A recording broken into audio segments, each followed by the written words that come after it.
ಬಹಳ ಲೇಟ್ ಆಗಿ ಬೆಳಕಿಗೆ ಬಂದಿದೆ.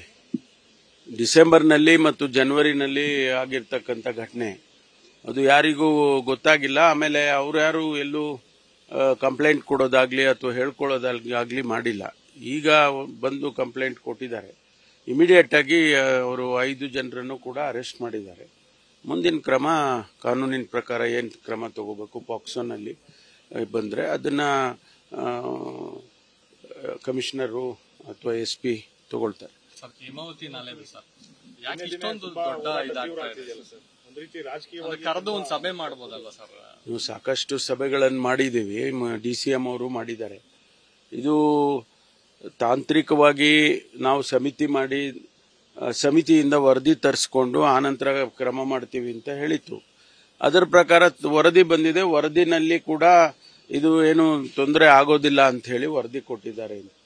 ಅದನ್ನ ಮುಂದೆ ಇಟ್ಕೊಂಡು ಕೆಲಸ ಪ್ರಾರಂಭ ಮಾಡಬೇಕು ಅಂತ ಇರಿಗೇಷನ್ ಡಿಪಾರ್ಟ್ಮೆಂಟ್ ಇಂದ ಸೂಚನೆ ಕೊಟ್ಟಿದ್ರು. ಹಾಗಾಗಿ ಕೆಲಸ ಪ್ರಾರಂಭ ಮಾಡಿದ್ದಾರೆ. ಈ ಮಧ್ಯೆ ಸ್ವಾಭಾವಿಕವಾಗಿ ಅಲ್ಲಿ ನಮಗೆ ತೊಂದರೆ ಆಗುತ್ತೆ ಅಂತ ರೈತ ಸಮುದಾಯದವರು ಮತ್ತು ವಿಶೇಷವಾಗಿ ಶಾಸಕರುಗಳು ಪ್ರೊಟೆಸ್ಟ್ ಮಾಡಿಸಿದ್ದಾರೆ. ನಾನೀಗ ತುಮಕೂರಿಗೆ ಹೋಗ್ತಾ ಇದ್ದೀನಿ. ಅಲ್ಲಿ ಹೇಮಾವತಿ